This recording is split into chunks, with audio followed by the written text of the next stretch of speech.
За би бол Угтаалын сангийн аж ахуйд анх трактор машинаар ажиллаж байгаа. Дараа нь Төв аймгийн Цээл суманд бол мөн трактор машинаар ажиллаж байгаа. Дараа нь Хөдөө аж ахуйн их сургуулийг төгсөж тэндээ бол ашиглалт ерөнхий инженерээр ингээд тасралтгүй ажиллаж байгаа. Одоо бол 10 өндөр хийх компани захирлаар ажиллаж газар дарааллынгийн хувийн үйлдвэрлэл эрхлэн ажиллаж байна. За Атрын 2 дугаар аян бол тэр үеийн одоо намын төв хороо, эвлийн төв хорооны илгээлтээр бол бид залуучуудыг уриалж ингэж гарч ирж байсан.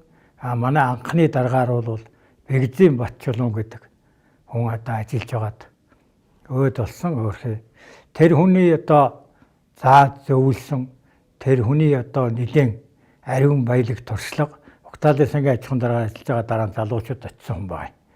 Тэгээ энэ бол одоо бид бүхнийг хүмүүжүүлж ийм цаашид одоо ингээд доктор шүүршилтэй ажиллах ийм зав чигийг бол олгож гисэн юм аа. За энэ Атрын 2 дугаар аянд гол одоо зөвлөлтийн олон мэрэгчлэтнүүд ирж манай Угтаалын залуучууд сангийн аж ахуйд бол хөрсийг хавд элдэншүүлэх одоо шин технологиг нэвтрүүлснээр ургац нэмэгдэх, доктортой ургац авах, хөрсийг хамгаалах энэ тал дээр бол ер нь асар их түлхэц мэдлэг мэдээллийг бол манай тариаланчдад өгсөн гэж боддөг юм аа.